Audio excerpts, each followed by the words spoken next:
अस्सलाम वालेकुम। Hello guys, आज हम बात करने वाले हैं करेले के बारे में। करेले खाने के नाकाबिले यकीन फ़ायदे हैं। ये बुनियादी तौर पर एशिया में खाया जाता है। करेला विटामिन्स और मादनियात से भरपूर होता है।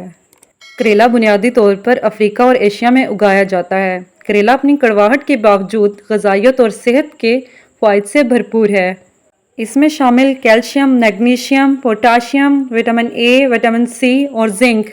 ये ग़िज़ाई अज़ात सेहतमंद दांतों, हड्डियों, खून के खलियात, अज़लात, असाब और दिमाग के लिए ज़रूरी हैं। एक ताज़ा करेले में 21 कैलोरीज, 1 ग्राम प्रोटीन होता है और ये विटामिन्स और मिनरल्स से भरपूर होता है। इसमें कैंसर से लड़ने वाली खसूसियात मौजूद होती हैं। ब्लड प्रेशर को कम करता है।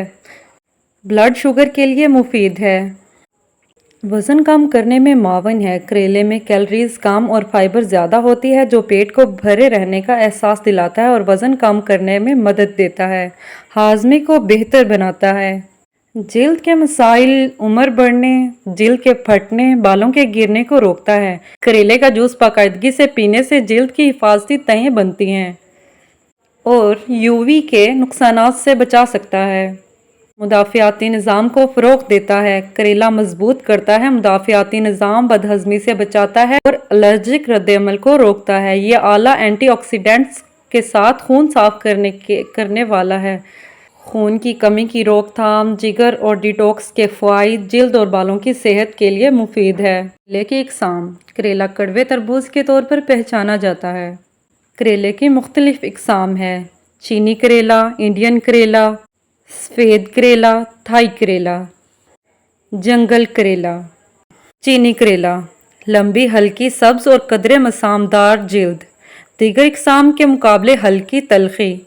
आम तौर पर सूप में इस्तेमाल होता है। इंडियन करेला छोटा, गहरा, सब्ज़, खुरदरा, चिपकने वाली साख्त के साथ मजबूत कड़वा जायका।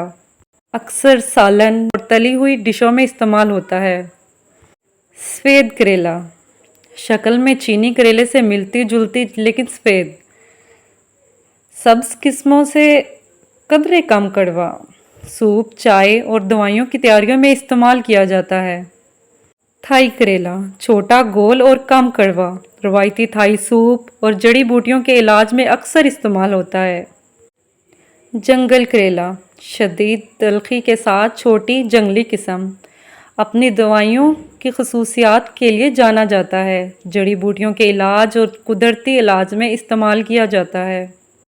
करेले का इस्तेमाल पकवान के लिए इस्तेमाल, दवाइयों के लिए इस्तेमाल, खूबसूरती के लिए इस्तेमाल। करेला मुख्तलिफ पकवानों में इस्तेमाल होता है। सूप, सालन, इस तरह मुख्तलिफ पकवान बनाए जाते हैं। दवाइयों के लिए इस्तेमाल। करेले का अर्क और रस रवायती अदवायात में हाजमे के मसाइल और जिल्द के मसाइल के इलाज के लिए इस्तेमाल किया जाता है। इसकी सोजिश और एंटी फंगल खसूसियात इससे एक मौसर कुदरती इलाज बनाती हैं। खूबसूरती के लिए इस्तेमाल। करेले का रस जिल्द पर लगाया जाता है ताकि बालों और जिल्द की सेहत को फ़रोग़ दिया जा सके। तजवीज़ करदा खपत। बेहतरीन नताइज के लिए नाश्ते से पहले खाली पेट करेले का रस पिएं ताकि खून में शुगर की सतह को मंज़म करने और मजमूई सेहत को फ़रोग़ देने में मदद मिले। इसके साथ साथ करेले के कुछ नुकसानात भी हैं। नाखुशगवार जायका। करेले की शदीद कड़वाहट शायद ही किसी को पसंद आए। हाजमे के मसाइल। करेले का ज़्यादा इस्तेमाल पेट की खराबी जैसे मसाइल का बायस बन सकता है। करेले का ज़्यादा इस्तेमाल खून में शुगर की सतह में ख़तरनाक कमी का सबब बन सकता है, ख़ास तौर पर इन लोगों के लिए जो पहले से ज़ियादत की दवा ले रहे हों। इजाज़त दीजिए, अगली वीडियो में मिलेंगे एक नए टॉपिक के साथ। अल्लाह हाफिज़।